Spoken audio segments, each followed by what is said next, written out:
Baik, bismillahirrahmanirrahim. Assalamualaikum warahmatullahi taala wabarakatuh. Salam sejahtera, selamat bertemu kembali dalam channel saya. Untuk video kali ini kita akan bincangkan beberapa soalan daripada tajuk elektronik. Seperti yang saya maklumkan dalam video-video sebelum ni, ini adalah video ulang kaji. Jadi, kalau ada sebarang soalan yang saya bincangkan terlampau ringkas, maka rujuklah kepada video-video asal ataupun video-video yang terdahulu. Baik, tanpa buang masa, kita nak terus bincang soalan nombor 1. Okay, thermionic emission involve, pancaran thermionic melibatkan. Baik. Sebelum kita jawab soalan ni, thermionic emission ni berlaku disebabkan oleh pemanasan. Katalah kita ada satu konduktor tungsten yang kemudiannya dipanaskan. Katalah kita sambung dia kepada dry cell, katalah sebanyak 6 volt. Dry cell sebanyak 6 volt. Apabila arus melalui tungsten disebabkan oleh tungsten yang mempunyai resistivity tinggi dan juga cross sectional area yang sangat kecil, maka menyebabkan tungsten menjadi panas, and we can say that it boils off, mendidih, sehingga mana this tungsten will release release electrons.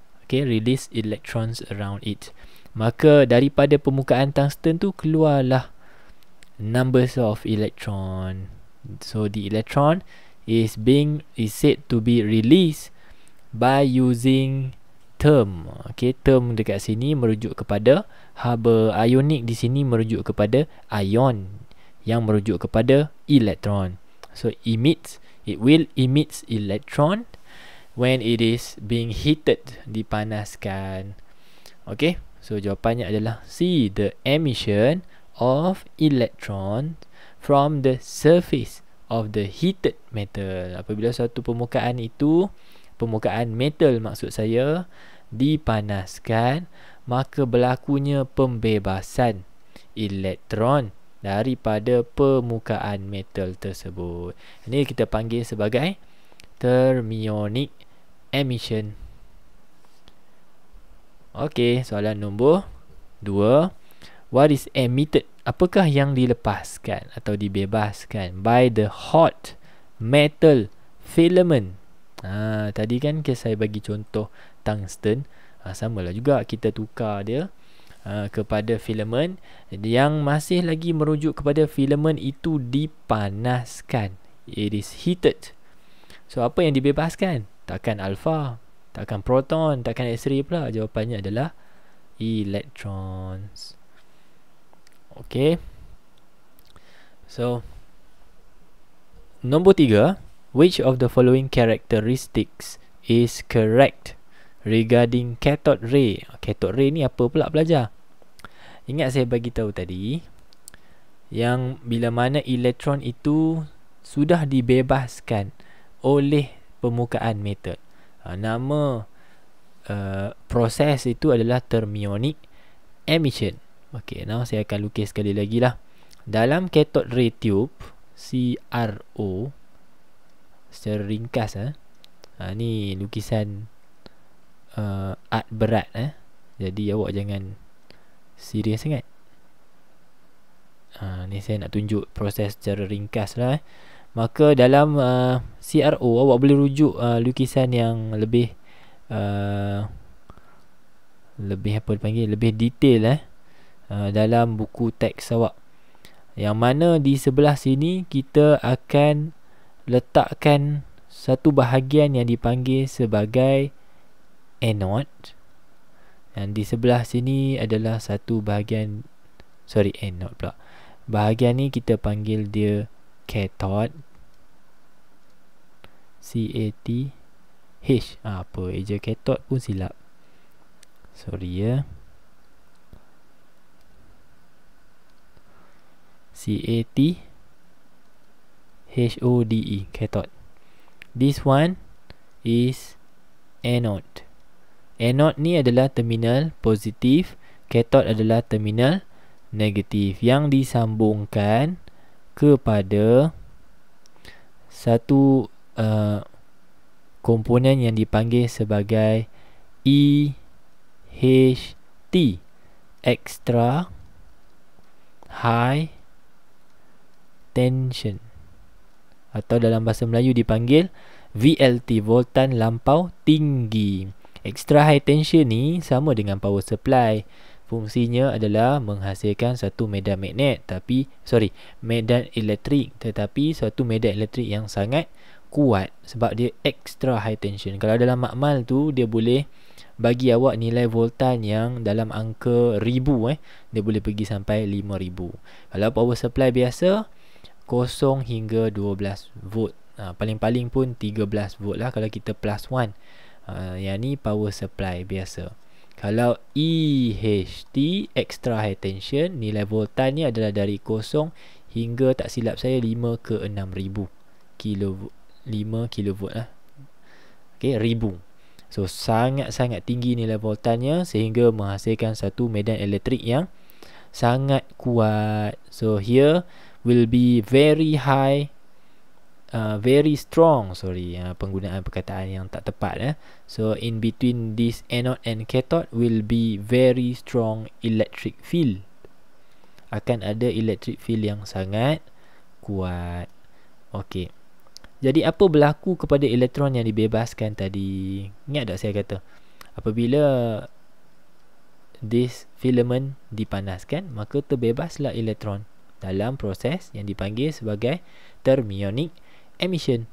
Disebabkan elektron adalah bercas negatif, maka elektron sentiasa tertarik kepada terminal positif, which is dalam kes ni kita panggil anode.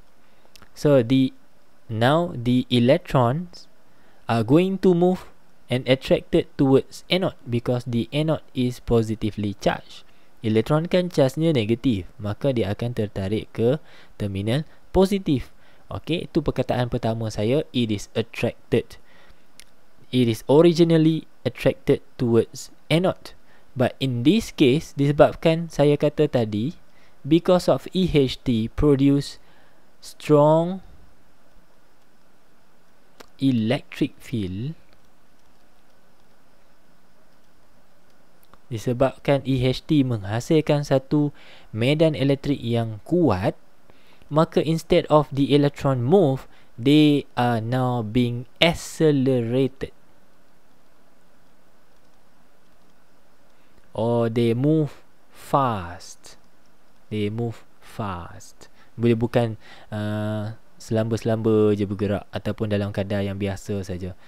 Okay, the electron is being accelerated towards anode, dipecutkan. Okey, dan tu kejap lagi kita akan bincang banyak lagi berkaitan dengan ni. Mungkin ada kaitan dengan apa yang saya ceritakan. So nombor 3, A salah. It is not positively charged because the cathode ray, yang saya nak masukkan ni adalah the electrons that is moving fast, which is fast moving electrons are being called as cathode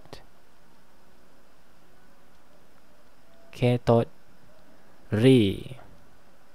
Yang kita dah sebut cathode ray tu adalah fast moving electron, elektron yang bergerak pantas. So soalan ni tanya apa sifat cathode ray? Cathode ray kan elektron yang moving fast, jadi tak kala dia charge positif, bercharge negatif, salah.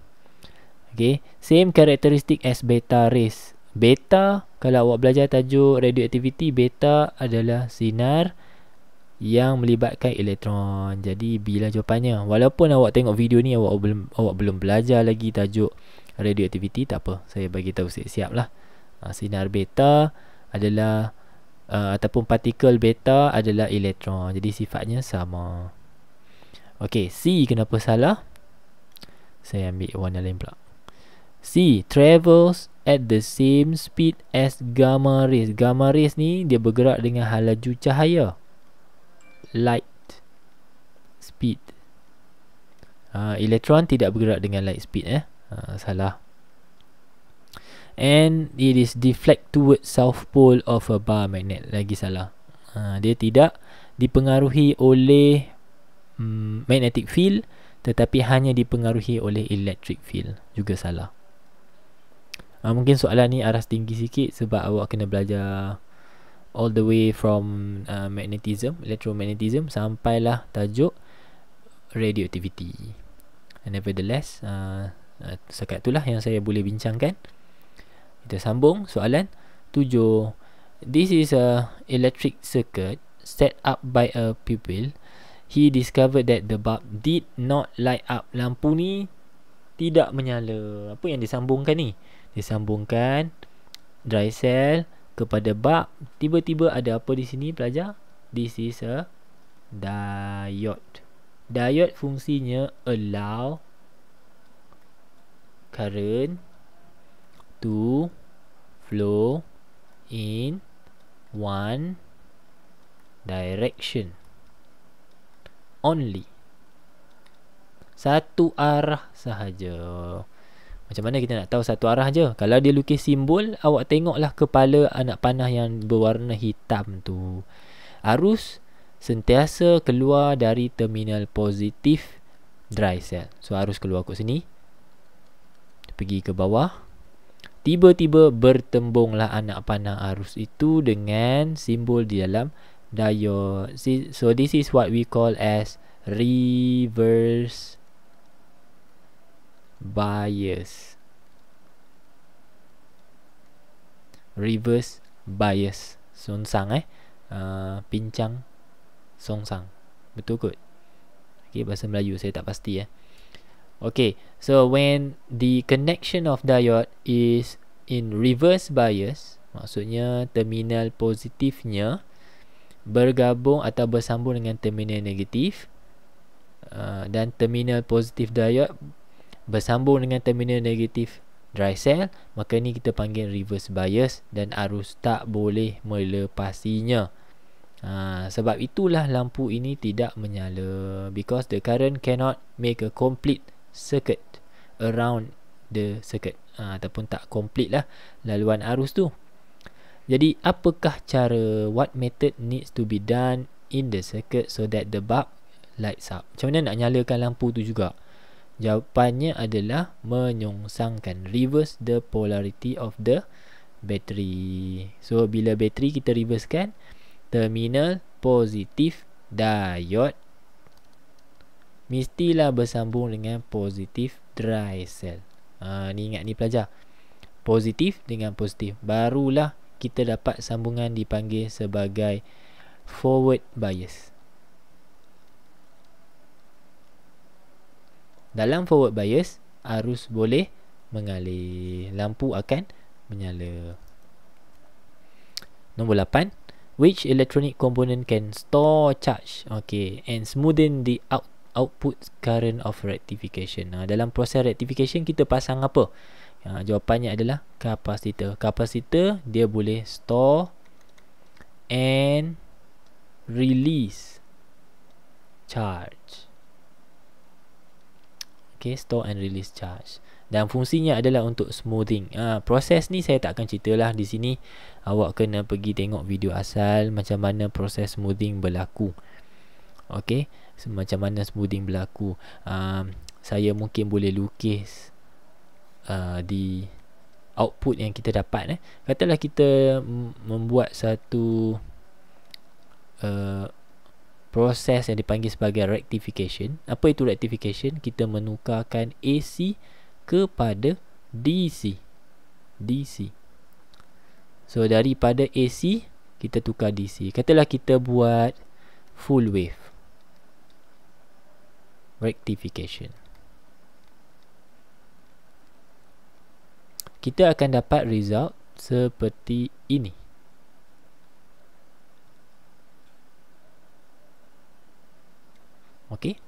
Yang mana kita tengok nilai voltan kita meningkat kepada satu nilai maksimum, kemudian kembali kepada kosong, which is not good. Kita tak nak kita punya output ni mencecah kosong. Kita tak nak.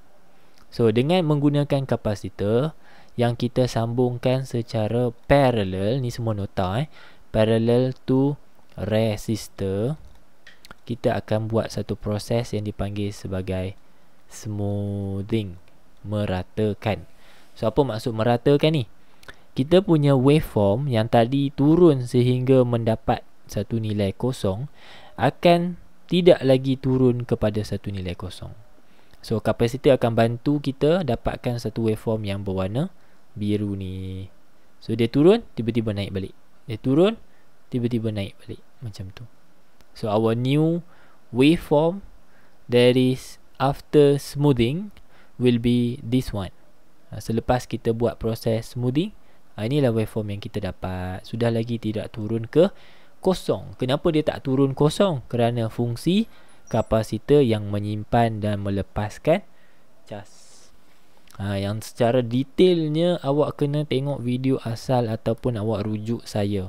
Yang mana MRSM Lenggong, tolong rujuk saya, boleh rujuk, tapi janganlah rujuk di hari-hari terakhir sebelum peperiksaan. Nanti penat awak nak fikir. So ada dua tempat kat situ. Tempat yang pertama adalah tempat di mana tiada current. Apabila current sama dengan kosong, maka kapasitor release charge, iaitu berupa elektron lah. Elektron, apabila kita release elektron dalam circuit, maka adalah pengaliran arus. So arus yang keluar dari kapasitor tadi itu menyebabkan voltanya tidak mencecah kosong. Kita dapat yang atas tu, tidak mencecah kosong. Apa berlaku apabila ada current? Bila current ada nilai, maka kapasitor akan store charge. Ataupun kita pakai perkataan the capacitor is being charged. Apa maksud being charged? Maksudnya dia sedang simpan cas. Kalau current ada, dia simpan cas. Current tak ada, dia release charge. Tolong pergi tengok balik video atau rujuk saya kalau anything yang saya ceritakan ini doesn't ring a bell. Tidak dapat bagi awak sebarang idea lah. Tengok balik, tenang, pergi tengok video yang asal. 14. This is a simple circuit for using transistor. Yang apa yang ada di tengah ni adalah suatu transistor. Transistor ni disambungkan kepada satu litar. Soalan tanya, which circuit does the bulb light up? Mana satukah yang menyebabkan lampu menyala? Senang je pelajar. Awak tengok dekat sini. Litar yang ada bateri di sebelah kanan ni, terminal positif dia di atas, negatif dia di bawah. Yang ni positif di atas, negatif di bawah. Now kita akan buat arus yang mengalir di dalam litar di sebelah sini. Yang ni dipanggil litar IC. Kenapa? Kerana bersambung dengan kolektor. So tengok sini. Sama tak arah? Current akan masuk sini. IC akan melalui the transistor dengan bantuan IB. Arus pada tapak. Macam mana arus tapak mengalir? Keluar dari positif juga. Pergi sini, pergi sini. Jadi dengan disebabkan oleh anak panah tu dengan kedudukan yang betul, maka kedua-dua IB dan IC boleh mengalir. Bila kedua-dua IB dan IC boleh mengalir dalam keadaan forward bias, maka lampu akan menyala. Kita tengok jawapan lain yang menyebabkan lampu tidak menyala. Contoh, ni kan positif, current pergi sini, naik atas, tiba-tiba reverse bias, bertembung, kepala anak panah bertembung, tak menyala. How about C?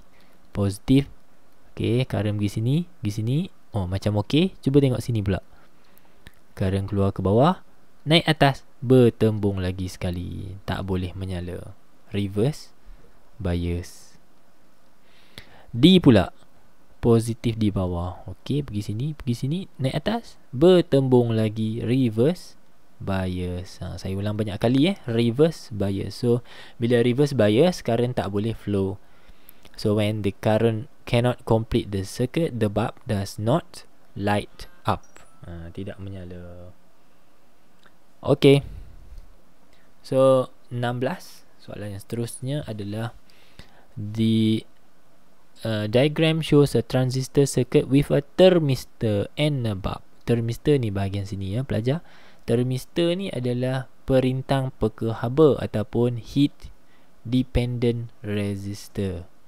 Okay, perintang peka haba lah. Kalau perubahan haba berlaku, maka rintangan juga akan berubah. Apa sifat dia? Dalam keadaan panas, rintangan akan berkurang. Dalam keadaan sejuk, rintangan akan meningkat. Itu sifat LDR. Rintangannya berubah. The resistance changes with the surrounding temperature. Okay, kita continue. Soalannya apa? What happens to the resistance of the thermistor and the bulb when the surrounding temperature is at room temperature? Room temperature kita consider cold lah. Okay, pada keadaan yang biasa lah, cold. Okay, maka apa berlaku dekat situ?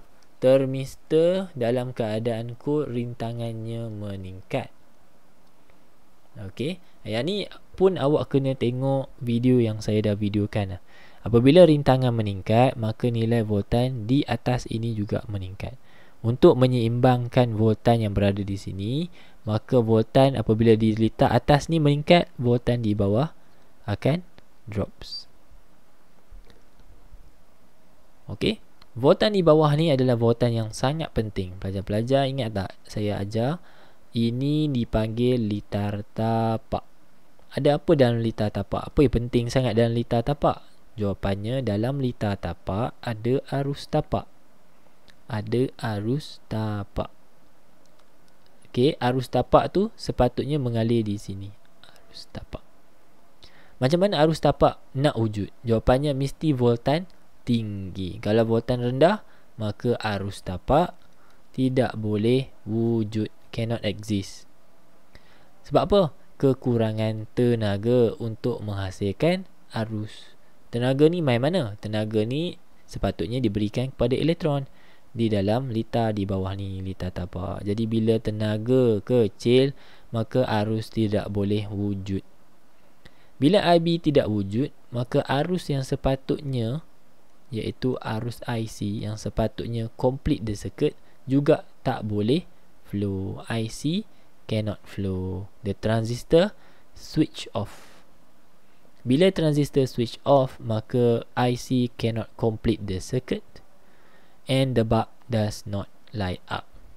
Lampu tidak menyala. Okey. Jadi nombor 16 jawapannya dadu. Mungkin awak dengar penjelasan saya mungkin terlampau ringkas lah. Dalam video tu saya dah terangkan, iaitu apabila voltan tapak rendah, maka IB cannot flow ataupun IB cannot exist. IB ni fungsinya adalah membuat jambatan di bahagian tapak. Jambatan. Bila saya sebut jambatan, saya membayangkan jambatan lah. Dia bukan jambatan betul-betul. Jambatan. Jambatan ni siapa yang nak flow? Jawapannya IC. IC sepatutnya very easy. Dia keluar dari terminal positif, IC tu akan masuk dalam bulb. Dia akan cross the transistor. Cross. Macam mana dia nak cross? Dia guna jambatan warna merah ni. Siapa yang buat jambatan ni? IB yang buat. Jadi kalau ada IB, baru ada jambatan. Kalau tak ada IB, tak ada jambatan.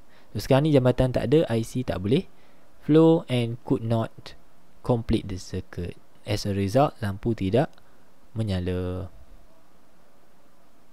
Kita tengok contoh satu lagi. How about this one? This one is a transistor circuit which function as a safety vault alarm system. Okay, kat sini kita ada yang bersimbol Q ni. Q ni adalah buzzer buzzer ataupun alarm. Inilah alarm, simbol alarm. Okay, kemudian P adalah LDR, light dependent resistor, perintang peka cahaya. Nampak ni ada arrow ni menandakan cahaya atau merujuk kepada cahaya. Okey, saya cerita sikit apa berlaku. Saya cerita yang ni saya cerita detail sikit. Boleh. Okey, awak dengar betul-betul bagi siapa yang belum pernah belajar lah. Especially. Right. So, apa yang penting dalam satu litar automatik? Jawapannya adalah IB. Ada tak IB yang mengalir di sini? Itu saja. Sebab apa? Bila IB ada, barulah ada jambatan tu. Kenapa perlu ada jambatan? Sebab IC yang akan mengalir masuk dalam transistor dan sepatutnya complete the circuit. Bila complete the circuit, barulah buzzer akan hidup. Atau lampu akan hidup. Nah, ni dalam kes ni adalah buzzer lah. Okay. So, bagaimana IB? Kita nak pastikan IB boleh ada. Jawapannya, untuk memastikan IB wujud, IB kat sini voltan di sini mesti tinggi. Barulah ada IB. Okay. So now saya berhenti kat situ. Sebab sekejap lagi saya akan cerita balik Alright. Dalam keadaan gelap, tengoklah LDR dalam keadaan gelap. Okay, nilai rintangannya akan meningkat. Saya underline perkataan R, dark. Kalau bright R dia duduk nombor 2, dark R dia duduk nombor 3. So ni R tinggi, sini R rendah. Tu cara mengingat lah, teknik yang saya ajar dalam video yang asal. So what happened to the resistance of LDR dalam keadaan gelap? Jawapannya rintangan meningkat. Okey, tengok ni LDR kan, rintangannya meningkat. Bila rintangan meningkat, nilai V juga meningkat. Okey, untuk LDR lah. Apa yang penting sekarang adalah awak convertkan apa berlaku di atas ni dan tulis di bawah. Apabila rintangan di atas meningkat,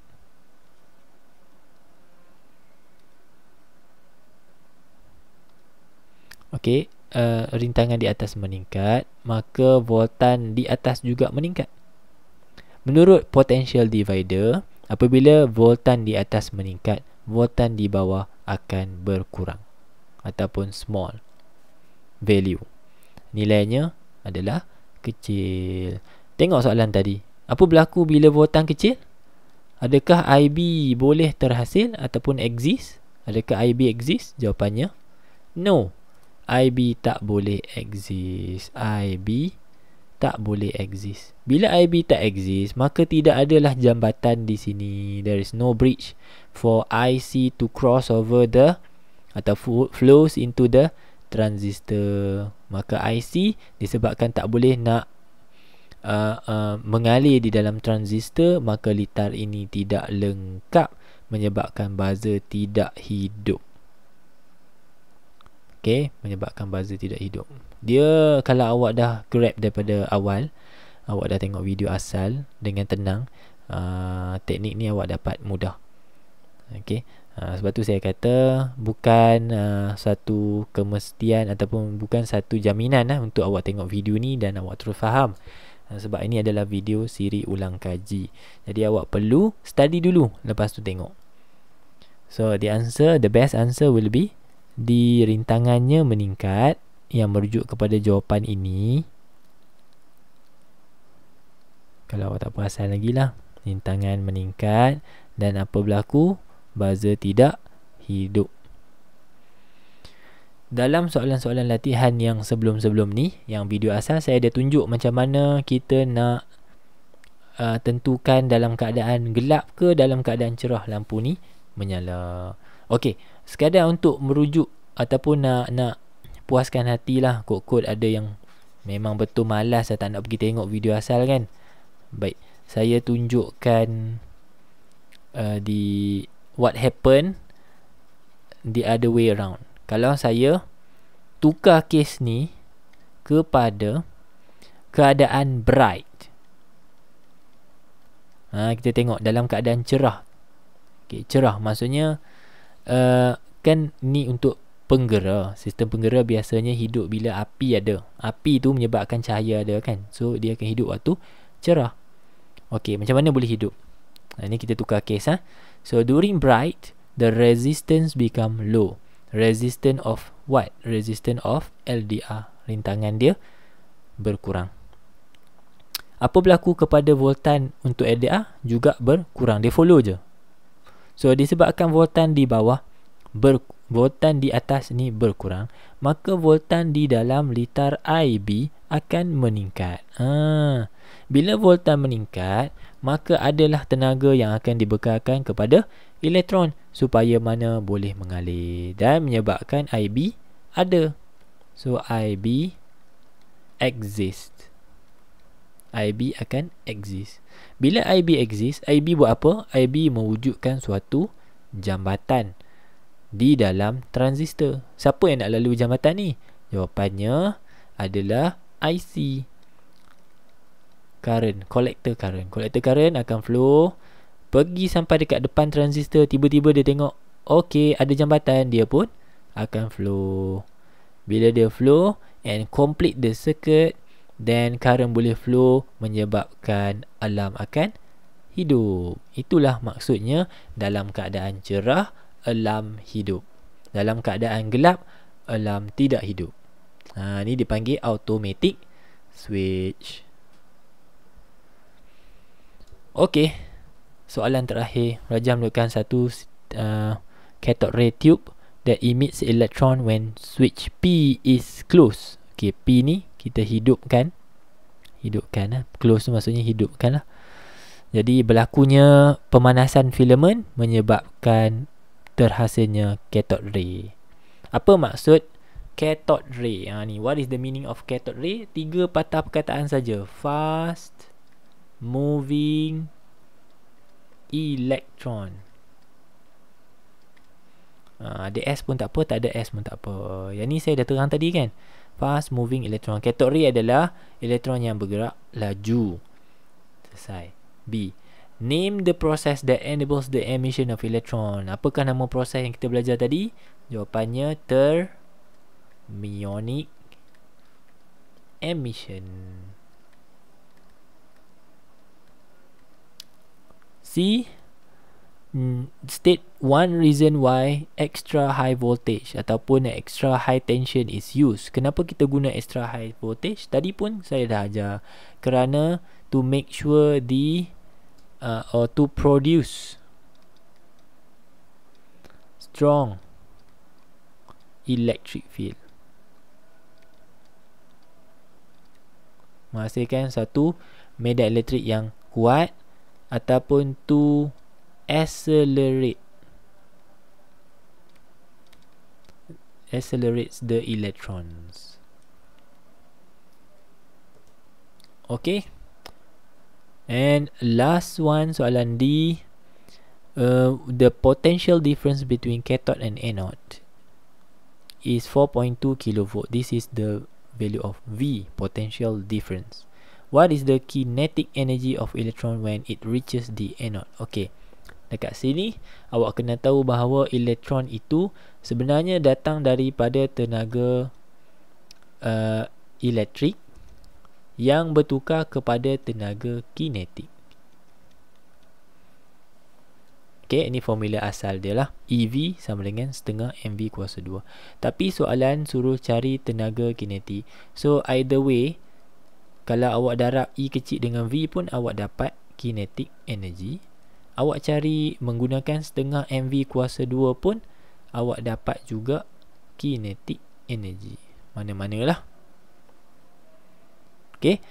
Macam mana saya nak tahu yang mana satu saya nak pakai? Jawapannya adalah saya tengok maklumat dalam soalan. Apa maklumat yang saya ada? Saya ada maklumat V. Jadi tak mungkinlah saya nak guna di sebelah sini, sebab saya tak ada maklumat V, iaitu velocity of the electrons. Saya pakai sebelah sini. Simple one.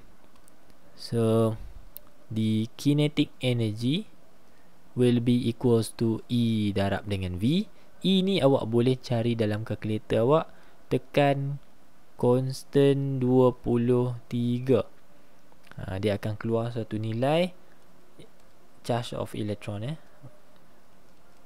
Ni nilai dia. Kemudian darab dengan V besar adalah potential difference 4.2 kilo. Kilo kita ganti 10 kuasa 3 ataupun awak darab 1000. So finally you'll get your final answer 6.73 times 10 to the power of negative 16 with a unit of joules. Sebab apa? Sebab kinetic energy. So energy mesti dalam joule. Okay. Kalau soalan minta cari maximum velocity, awak boleh pakai formula yang di sebelah kanan ya. Ada soalan yang melibatkan penggunaan di sebelah kanan ni.